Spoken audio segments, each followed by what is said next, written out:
This isn't a 1936 car, it's a $106K street-built monster hiding a modern HEMI heartbeat. You're looking at something that doesn't belong in a museum and doesn't belong in the past either. This is the kind of machine that bends time itself, taking a pre-war American icon and rewriting it with modern muscle, modern engineering, and modern attitude. A car that looks like it rolled out of 1936, but drives like it was born in the future. At first glance, it's pure nostalgia. The long flowing fenders, the open-top roadster stance, the unmistakable Art Deco curves of a pre-war Plymouth design, everything about it screams vintage elegance. But the moment you look closer, you realize this isn't restoration, this is transformation. Under that sculpted hood sits the heart of a completely different era, a 6.1-liter HEMI EFI V8. Not a rebuilt antique engine, not a period-correct inline six struggling to keep up with modern traffic. This is a modern Mopar powerhouse. Fuel-injected, electronically controlled, precision-tuned for instant response. It doesn't hesitate, doesn't struggle, it awakens. And when it does, the entire personality of the car changes. The sound alone is enough to stop people in their tracks.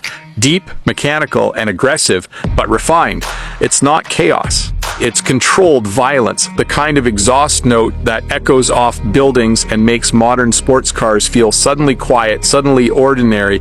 Paired to that engine is a 545 RFE automatic transmission, a gearbox built for strength and smooth delivery. It shifts with purpose, not hesitation. Whether you're cruising down an open highway or rolling into throttle at low speed, it feels seamless, like the car is reading the road ahead before you do. But power without control is nothing.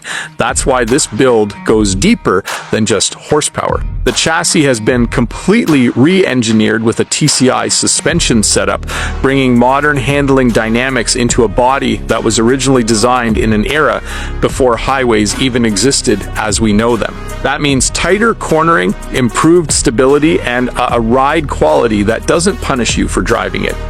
It floats when it should float, tightens when it should tighten, and stays composed even when you push it harder than you probably should. Power steering and power brakes make it effortless. Air conditioning makes it livable.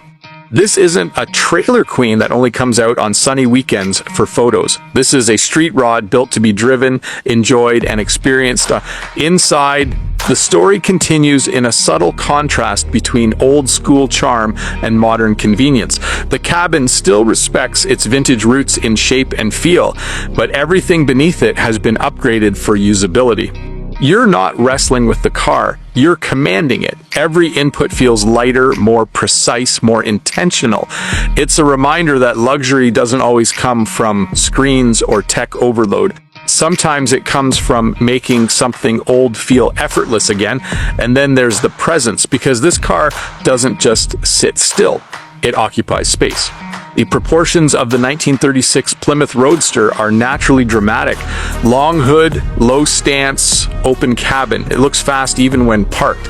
But with the modern stance and upgraded chassis, it sits with a confidence the original engineers could never have imagined. The wheels fill the arches just right. The body lines flow uninterrupted. The entire silhouette feels like it was designed to be photographed from every angle. This is where craftsmanship shows, not just in the paint or polish, but in the balance. Nothing feels added as an afterthought. Everything belongs at a price tag of around $159,900. This is not a casual purchase.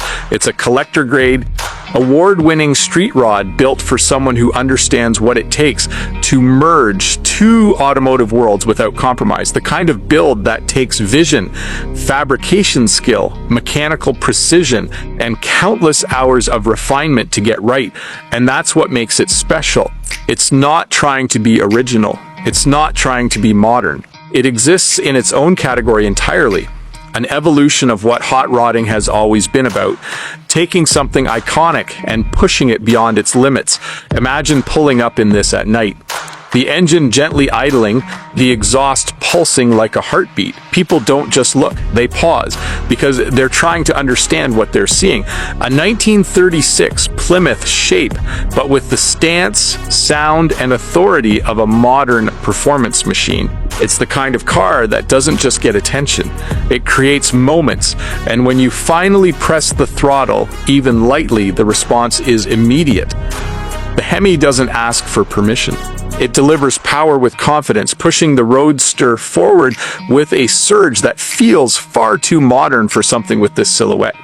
The rear end squats slightly, the exhaust deepens, and suddenly the past is gone, replaced by pure motion. This is what happens when classic American design meets modern engineering without compromise. Not restored, not preserved, reimagined. Its 1936 Plymouth Roadster Street Rod isn't just a car you look at, it's a car you experience. A machine that connects eras, a statement that says performance and heritage don't have to compete, they can coexist. And once you've seen it, heard it, and felt it, everything else starts to feel a little less alive.